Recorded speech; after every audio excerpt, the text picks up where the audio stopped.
இருக்குது.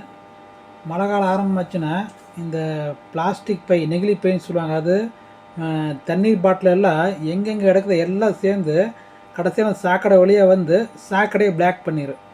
சாக்கடை பிளாக் பண்ண என்னாகு, தண்ணி ஊற வெளியே வரும் இல்லையா? அதனால் எப்போ சாக்கடையை நம்ம சுத்தமாக வச்சுக்கிறோமோ அது வரைக்கும் நல்லது.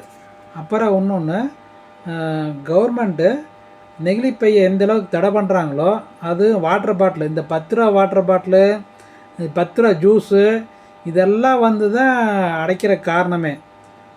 ஆனால் இதையெல்லாம் அரசாங்கம் கண்டுக்காது. அந்த என்ன சொல்கிறது, பிச்சையாக போடுற அந்த லஞ்ச காசை வாங்கிட்டு எல்லாம் பகிர்ந்துக்கிறாங்க, கையெழுத்து போட்டு விட்டுறாங்க. விற்கிறவனை போய் நம்ம பிடிக்கிறாங்க, தயாரிக்கிறவன் ஒன்றுமே பண்ணுறதில்ல. தயாரிக்கிறவனை பிடிச்சாலே போதும். ஆனால் தயாரிக்கிற ஊரை பெரிய பெரிய கம்பெனிக்காரனுங்க காசு லஞ்சமாக கொடுத்துட்றானுங்க கோடி கணக்கில். அதை வாங்கிக்கிட்டு தின்னுக்கிட்டு இவங்க கையெழுத்து போட்டு விட்டுறாங்க.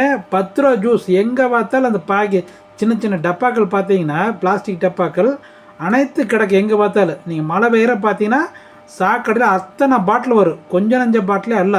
அதுதான் போய் அடைச்சிக்கிறது. முக்கியமாக சென்னையில் பார்த்தீங்கன்னா போய் அடைச்சிக்கிற காரணமே அதுதான். கவர்மெண்ட் வந்து தடை பண்ணணும். அதை அந்த 10 ரூபா பாட்டில் ஜூஸ் பாட்டில் தடை பண்ணணும். மெயினாக 10 ரூபா வாட்டர் பாட்டில் எல்லாம் 10 ரூபா பாட்டில் 20 ரூபா பாட்டில் அனைத்து பாட்டிலையும் எந்த அளவுக்கு தடை பண்ணுறாங்களோ அப்போ தான் நல்லா இருக்குது. ஆனால் தடை பண்ண மாட்டாங்க. அது வேணால் கேரண்டி. அதுக்கு நான் கேரண்டி கொடுப்பேன், தடையை பண்ண மாட்டாங்க அப்படிங்கிறதுக்கு. ஏன்னா தின்னு பழக்கமாயிட்டாங்கல்ல, அதனால் ஒன்றும் பண்ண முடியாது.